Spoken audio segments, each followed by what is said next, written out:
এ পর্যায়ে আমি কথা বলার জন্য আহ্বান করছি সুফি সাধক কাজী জাবের আহমেদকে। কথা বলবেন কাজী জাবের আহমেদ।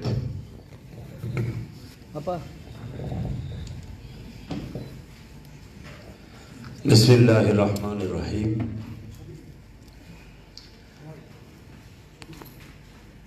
লা ইকরাহা ফিদ্দিন, লাকুম দীনুকুম ওয়ালিয়া দীন।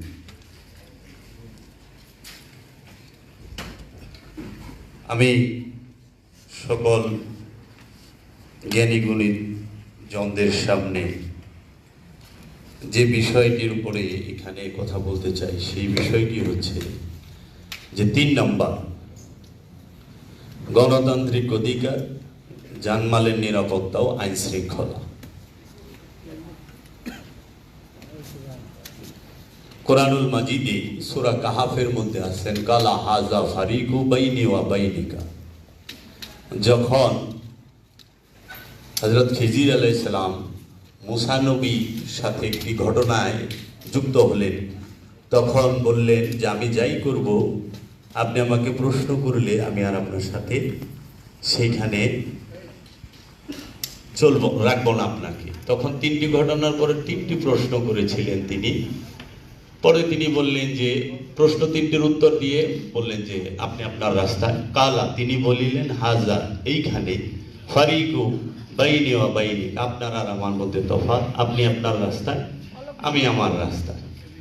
কোরআনের মধ্যে গণতান্ত্রিক অধিকারের সবচেয়ে বড় চর্চা করা হয়েছে। আল্লাহর রাসূল তিনি জগতের বুকে গণতান্ত্রিক অধিকারটাকেই প্রতিষ্ঠিত করেছেন, রাজতন্ত্র রাসূল প্রতিষ্ঠা করেন না। এখন স্বাধীন মত প্রকাশের অধিকার এই বাংলার জমিনে সবারই থাকতে হবে, জাতি ধর্ম বর্ণ নির্বিশেষে। আমরা দেখতে পাচ্ছি ইদানিং যে যদি আমার মতের বিরুদ্ধে একটা কথা চলে আসে, আমি আর সেটা সহ্য করতে পারি না। মানুষ সহ্য করতে পারে না, পরমত সহিষ্ণুতা নাই, পরমতের কোনো দাম নাই। যখনই আমার মতের সাথে মিলবে না তখনই তাকে আঘাত করো, এবং আঘাত করা হচ্ছে। আপনারা দেখেছেন বিগত 29শে সেপ্টেম্বর রাত 10টার সময় একদল ওহাবী মতাদর্শী আলেম ওলামা তাহারা মিলে তাহাদের সকল বাহিনীকে নিয়ে আমার বাড়িতে একটা জঙ্গি হামলা, সন্ত্রাসী হামলা করেছে। দীর্ঘ 3.5 ঘন্টা এক টানা, এবং এইটা ফেসবুক লাইভ ছিল সুফি আত্মপ্রকাশ চ্যানেল থেকে, কাজী জাবের আহমেদ পেজ থেকে। আপনার 3.5 ঘন্টা লাগাতার।